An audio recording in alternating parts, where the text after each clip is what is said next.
दर्यापूर येथे आज काँग्रेस पक्षाच्या वतीने भारत रक्षक SRA मोहिमेअंतर्गत अभियानाचे आयोजन करण्यात आले। या अभियानाला दर्यापूर शहर व तालुक्यातील काँग्रेसचे पदाधिकारी, कार्यकर्ते आणि महिला कार्यकर्त्यांनी मोठ्या संख्येने उपस्थिती लावली। या कार्यक्रमात काँग्रेस महिला अध्यक्ष कांचनमाला गावंडे यांच्या नेतृत्वाखाली तसेच काँग्रेसचे ग्रामीण जिल्हाध्यक्ष बबलू देशमुख आणि खासदार बळवंत वानखेडे यांच्या प्रमुख उपस्थितीत थिलोरे ग्रामपंचायतीच्या सरपंच तथा प्रशासक सौ मीनाताई शशांक धर्माळे यांची दर्यापूर ग्रामीण महिला काँग्रेसच्या तालुकाध्यक्षपदी नियुक्ती करण्यात आली। यावेळी उपस्थित मान्यवरांच्या हस्ते त्यांचा सत्कार करण्यात आला तसेच नवीन जबाबदारीसाठी शुभेच्छा देण्यात आल्या।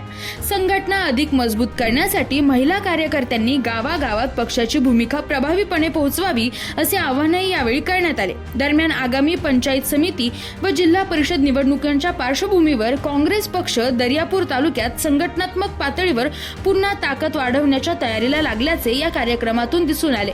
त्यामुळे स्थानिक राजकारणात काँग्रेसच्या हालचालींना वेग आला असून आगामी निवडणुकांच्या दृष्टीने या नियुक्तीकडे महत्त्वाच्या घडामोडी म्हणून पाहिलं जात आहे।